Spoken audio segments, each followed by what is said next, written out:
Bye bye, Shobi here. Welcome to my first look at a retro console. Yay!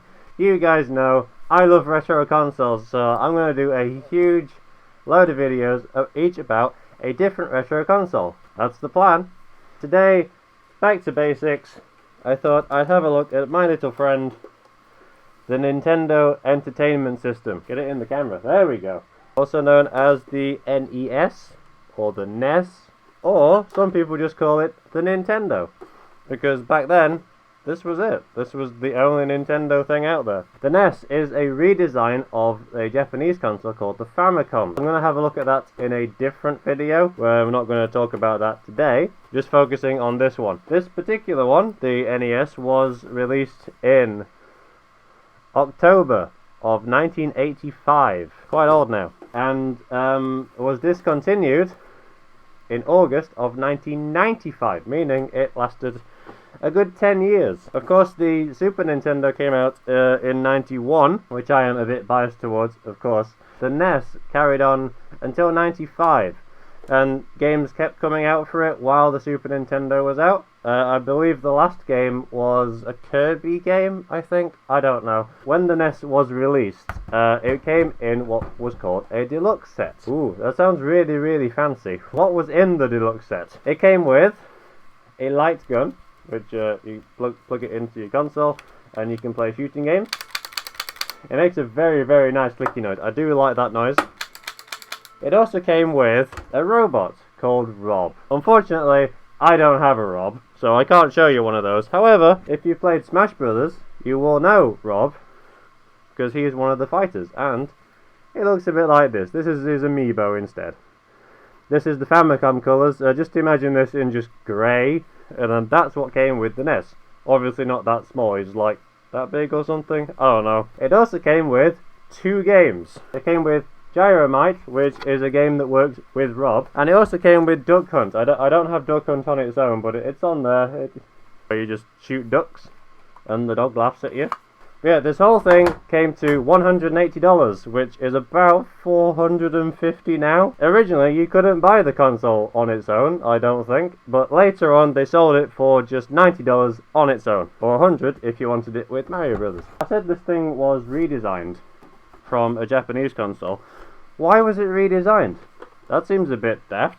I mean, the original console's really, really small. The Famicom's quite small. However, you have to know a bit of history with games in America. At the time, the whole industry was kind of dead, because there was so many consoles out, and then you'd have the same game on everything, and they weren't very good. There was no way of knowing what was a good game or what was a bad game. I might do a video on that, actually. That's quite a big part of games history. But then, in Japan, while all this was happening, the Famicom came out, and then in America they go, well, hang on, why don't we bring this over here? And they go, you can't do that, it's a games console, nowhere will sell this thing. So, they redesigned it so it didn't look like a games console.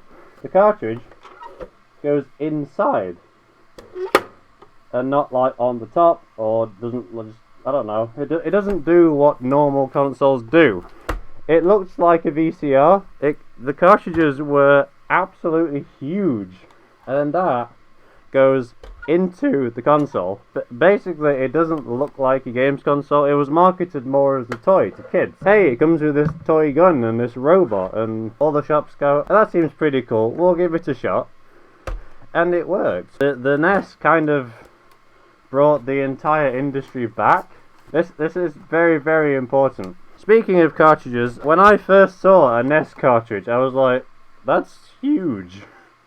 What the hell? And if you compare it to a Famicom cartridge, these two are the same game. This is Mario 2. This is also Mario 2. I'm not going to get into why it's called USA. That's another story entirely. But yeah, these two have the exact same game in them. To show you, here's a copy of Tetris. I keep forgetting where the camera is. It's over here.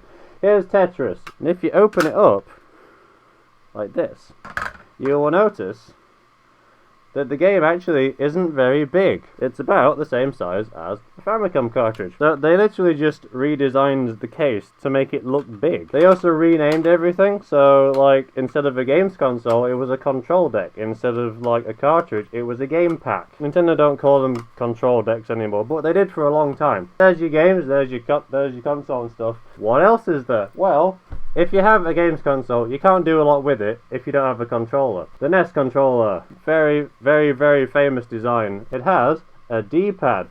Believe it or not, at the time, this was a new thing. An interesting fact is Nintendo actually had, I believe, a patent on the design of the D-pad, which is why if you look at different consoles like the Master System or the Mega Drive or the PlayStation, it doesn't have the same D-pad. It has a slightly different one. That's because Nintendo says, oh no, you can't do that. That's ours. Of course, there are lots of different controllers. It's a NES Max. Instead of a D-pad, it's got like a little... It's like a thumbstick, but not really. Like a circle pad on a 3DS. It also has turbo buttons, which is very useful. You always get arcade sticks. It's not actually that big for an arcade stick. Yeah, the NES had so many accessories. I can only show you the ones I have, obviously. Power Glove, which I will do a video on one day. We love the Power Glove, it's so bad. A bit like a DDR mat, except it just had buttons that you stand on. I don't know why I'm doing that. I guess you could go on the floor and do that, but like the idea was like you run on the spot or something. It had a piano. You could get a piano for the NES and play music on it. I don't know how that works. Another word or interesting thing about the games. Here's one in a box. But yeah, we'll see what comes in one of these. You've got the cartridge. Oh, this one comes with a poster. I'm going to have a look at that in a minute. Most games come with these things. These are really nice. They're like a little case. Little case that you can put your game in. However, unfortunately, what this means is a lot of people kept these and threw these away. So, as with a lot of old games, if they're in a box, they're worth a lot more because a lot of people threw the box away. I've got an instruction book. And also, you may notice, the box is slightly bigger than the cartridge. That's strange. I'm never really sure why they did that.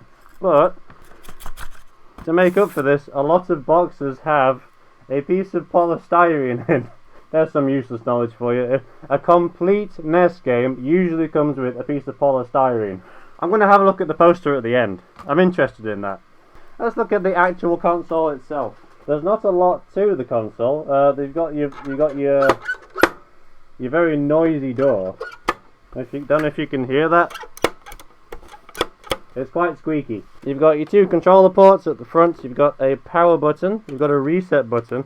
There is a light. I will give a demonstration of this later on. There's an expansion port on the bottom. I don't think that was ever used. We've got a power thing, which is on that side. And we've got an RF cable. There is also another one here. I believe that would be in America. You can change it between channel 1 and channel 2. If you don't want to use the RF, you can use... Ooh, look at this. We've got an audio video cable. Nowadays you have video left and right. Back then you just had audio as one. I guess it was quite advanced for the time. However, in retrospect, the design of it is actually quite bad. When you put the game in, and then what you do is you actually have to push the game down. Alright, my hands aren't great for this. You have to push the game down and then it's seated in place. The connector that the cartridge goes into doesn't move, but the cartridge does. And what this does is it makes it liable to wear down very, very easily. It just stops working naturally. It's quite old now. It's like, what, 1985, so 35 years? That's a long time, and it just doesn't work that well anymore. The connectors on the game also tarnish very easily. That's just, again, that's a natural thing. But, of course, everyone knows the old meme.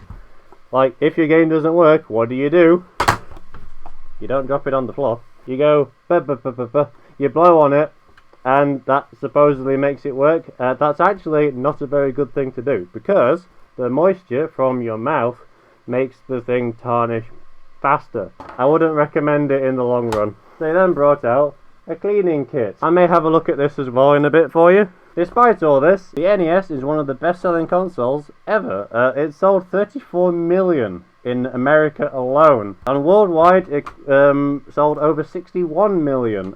This is of course including the Famicom. Yeah, it sold really well, and again, like I said, it lasted a full 10 years, which is a long time for a games console. It also got a redesign, an AV Famicom. Well, this is actually a Famicom, but the NES doesn't look much different from this.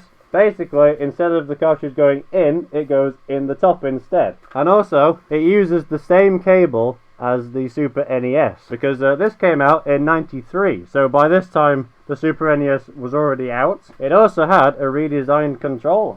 It may look familiar. It looks a lot like a Super NES controller, very affectionately called the dog bone, because, well, it looks like a dog bone. I mean, it's not very...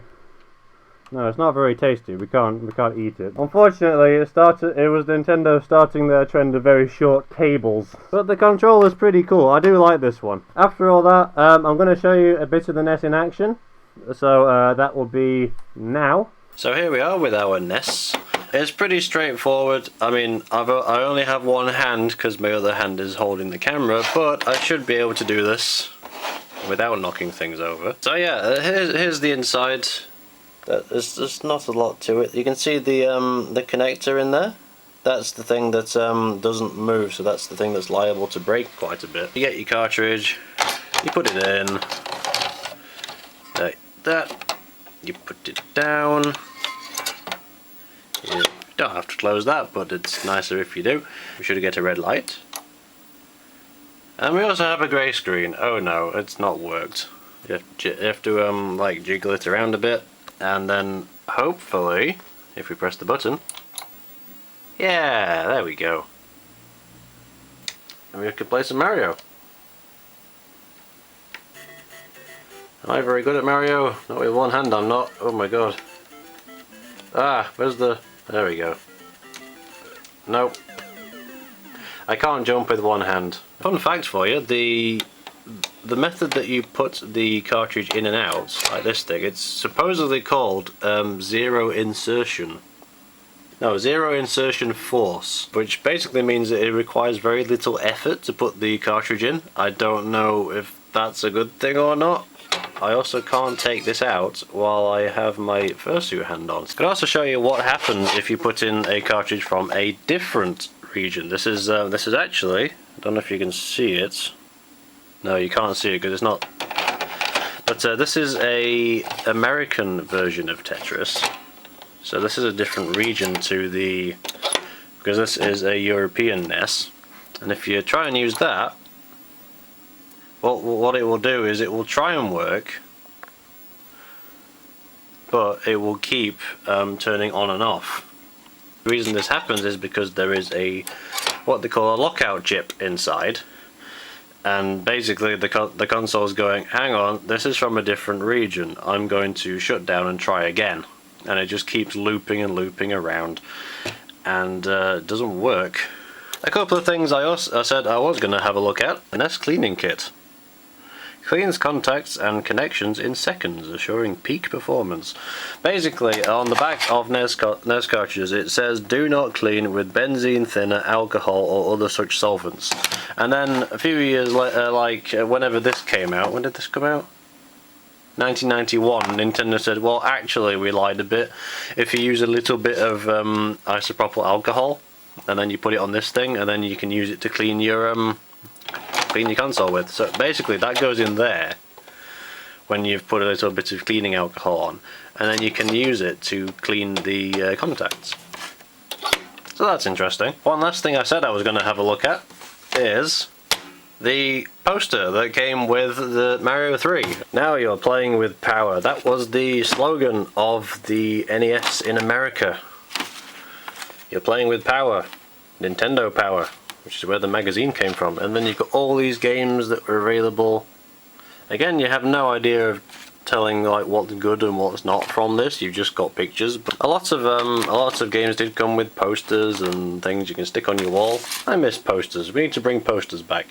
But yes, there we go. That is the NES. Here's a Switch for size comparison, if you like. There's come a long way in 35 years.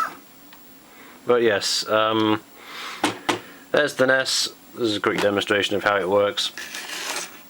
And there you go, that is the NES. The NES, the Nintendo Entertainment System. That is the NES. It's in all its boxy glory. And I mean, I'm thankful for the NES, because if it wasn't for the NES, we wouldn't have the Super NES, and you wouldn't have me. So, that'd be a shame, wouldn't it? Anyway, thanks for watching, guys. I hope this has been entertaining, at least. I'm hoping to get like a bunch more videos done at the moment. This will be the first one that goes up. We should maybe have another one up today. I don't know. But yes, thanks for watching. Feel free to give a follow. It's right there. And I will see you in the next video. So, yay! Bah, bah, bah, bah, bah. I'm Shobi. Bark, bark. Stay awesome, guys. And I will see you next time. Bye.